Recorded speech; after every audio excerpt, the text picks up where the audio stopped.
Hello, second graders. Welcome back to our interactive read aloud time.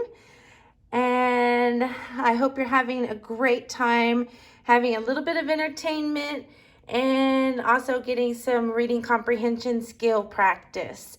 I know it's a lot more fun to have a book read in person, and hopefully you have some books that you are reading with your family and by yourself at home. That's the best way to learn how to love reading, is to dive into some books, okay? Today we are going to be reading a Galimoto.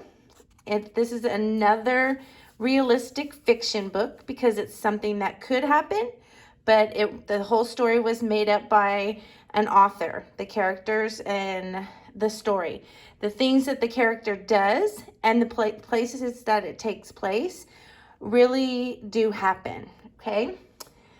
Before we start, I want you to look at the cover and see what you see. What do you think the boy is doing? Look at his hands. What does it look like he's doing?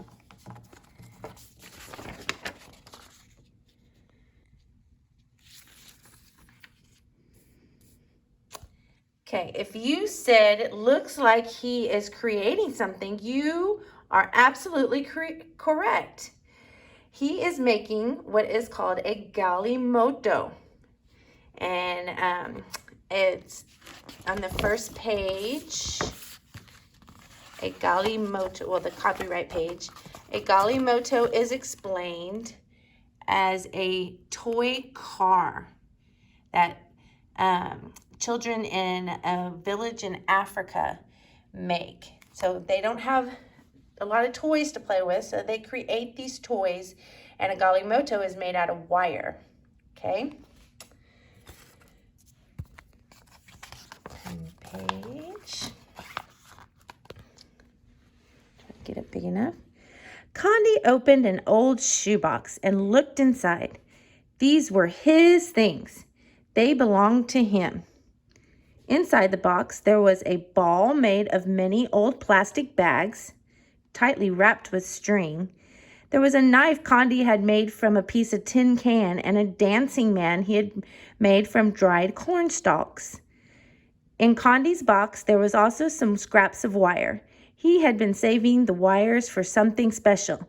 Now he took them in the knife from his box. Look closely at Condi's box and at the village that he lives in, and talk with the person that's there with you, or think about, what do you notice? What do you notice about his box and the village?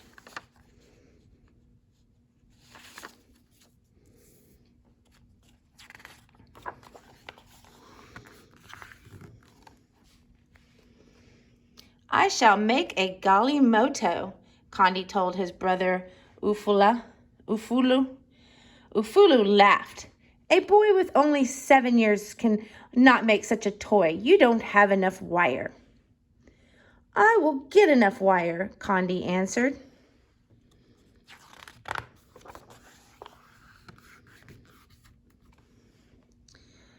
Condi took his knife and wire scraps and went to the home of his friend Gift.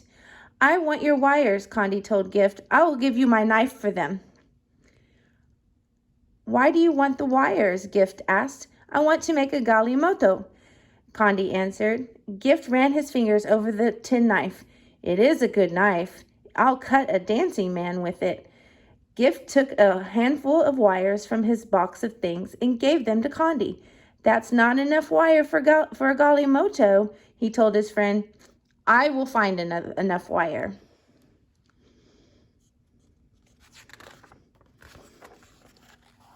What are some of the problems that Condi is having with his plan? What is making him not be able to build the Galimoto right away?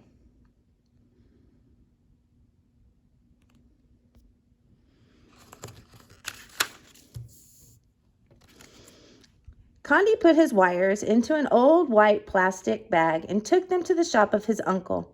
Good day, second son of my brother, his uncle greeted him. How can I help you? I want some wire, Condi told his uncle. How will you pay for it? I have no money, Condi answered, but you have wires on your old packing boxes from the city. They would make a fine Galimoto. So you want to make a Galimoto. The son of my brother is a clever boy. Take the wires. What does Condi's uncle think about his plan?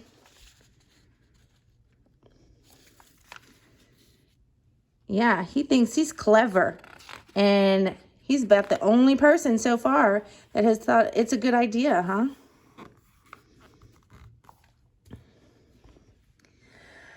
Chee, chee, chee, chee, chee. Condi could hear the grinder at the flour mill. Many women with babies tied on their backs waited in the hot sun. Others arrived carrying heavy baskets of maize on their heads. Condi squeezed through the crowd. He was very near the front door when someone grabbed him. The women began yelling angrily, "Stop that one! He goes out of turn!" Condi was being pushed and shoved.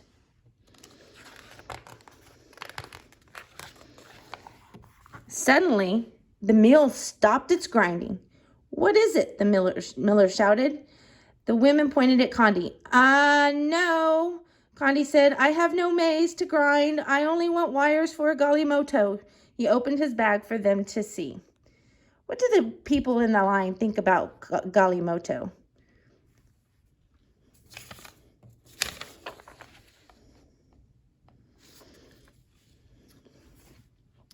Playthings for this you keep us waiting, the women grumbled angrily. One cannot eat wires. An old toothless woman shook her hand at Condi. The miller shrugged. "There are some wires out back. Take those and go." In the back of the mill, there was an open door. Inside the door was a pile of old motor parts. There, Condi found some thin wires wrapped in red and yellow and green plastic. "I can scrape the coating off," Condi thought.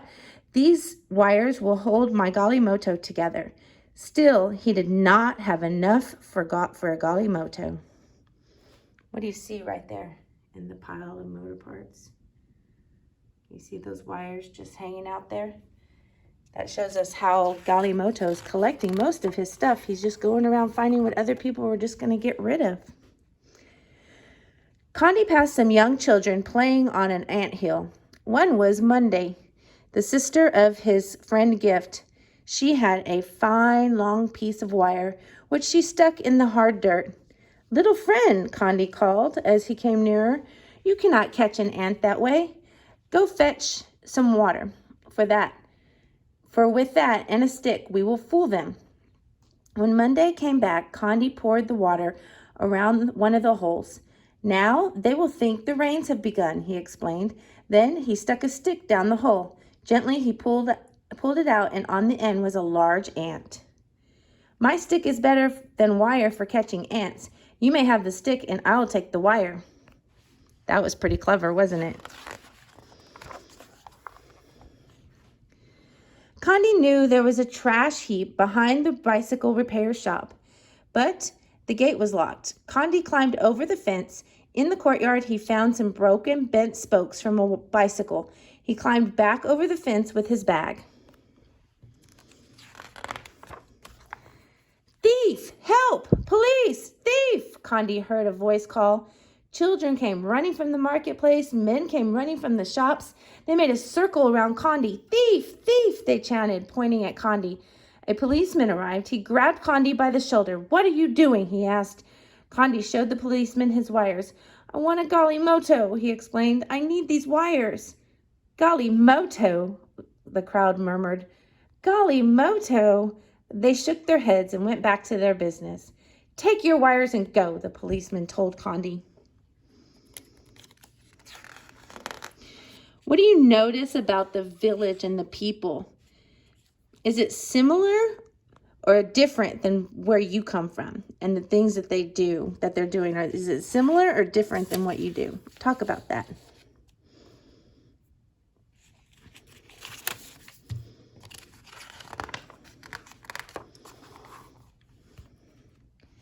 Condi took his wires back to the shade of the red flame trees in his village. Nearby, his mothers and sisters poured their maize. They sang of the hard work they were doing. Condi sorted his wires. There were thick pieces and thin pieces. Some wires were long and some were short. Condi banged the bent and twisted ones with a stone to straighten them. Then he began. The thick wires made the frame. He wrapped the very thinnest wires at the joints to hold the Galimoto together. My Galimoto will be a pickup, Condi planned. It will carry maize to the city, and it will have an antenna for the radio, he said. He smiled. Condi worked all afternoon. He pounded the strongest wires around a pipe to make the round wheels. A sturdy piece of bamboo made the rod for the steering wheel.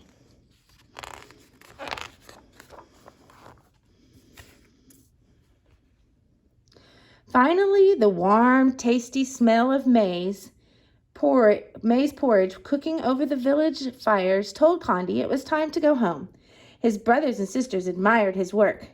So you found enough wire? Ufulu said. Yes, Condi agreed. He parked his Galimoto next to his box of things and ate his supper. Let the moon be bright for us to play and sing tonight. Condi could hear his friends singing in the distance. They were calling him to play. Ufulu has learned something about his brother. What do you think he will say the next time Condi wants to create something? Think he'll say he thinks he can do it?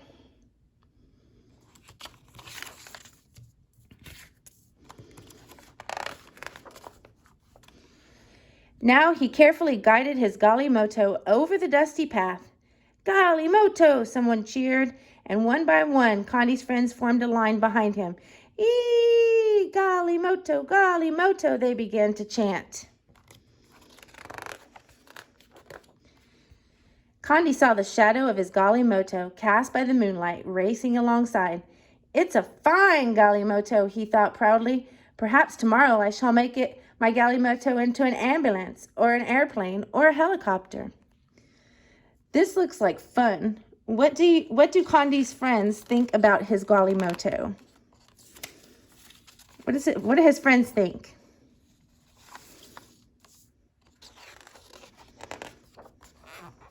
And there is Condi, peacefully sleeping. What do you think he's dreaming about? I would guess he's dreaming about the fun he had playing with his Galimoto. Or maybe he's dreaming about how proud he is. Look at all the Galimotos around him and what he's going to do with it. And how he has a very proud smile on his face, doesn't he? So it took a lot of perseverance for Condi to search out and find all the wire he needed. Do you think it was worth it to him? Stop and discuss.